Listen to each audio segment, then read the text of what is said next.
અસહ્ય તાપમાં ઉકળાટથી છુટકારો મેળવવા, ચોમાસાના વરસાદથી ઠંડક પામવા આતુરતાથી ચોમાસાની રાહ જોઈને બેઠેલા લોકો માટે ટાઢકના સમાચાર આવ્યા છે। ચોમાસાએ આખરે ભારતમાં પગલાં પાડ્યા, પણ આ વર્ષે ચોમાસું ભારતમાં 3 દિવસ મોડું પડ્યું છે। ગુરુવારના દિવસે કેરળમાં ચોમાસું આવી પહોંચ્યું છે, ત્યારે કર્ણાટક, કેરળ અને તામિલનાડુના કેટલાક ભાગોમાં વરસાદ મન મૂકીને વરસી રહ્યો છે। ત્યારે આગામી દિવસોમાં દેશના અન્ય રાજ્યો સુધી પહોંચી જશે।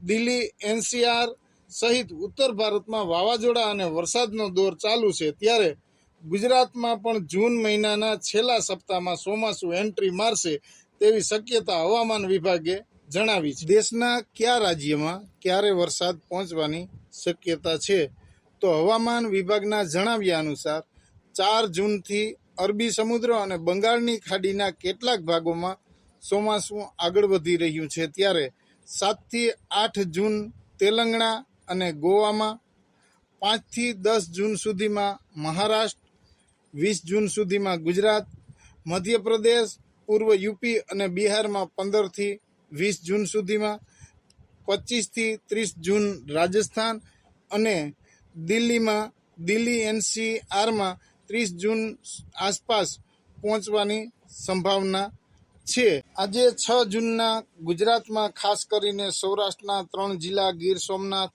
અમરેલી અને ભાવનગર તેમજ દક્ષિણ ગુજરાતમાં વલસાડ, નવસારી, ડાંગ, તાપી, સુરત અને દમણ તેમજ દાદરા નગર હવેલીમાં છૂટાછવાયા સ્થળો પર ગાજવીજ સાથે હળવોથી મધ્યમ વરસાદની આગાહી હવામાન વિભાગ દ્વારા કરવામાં આવી છે।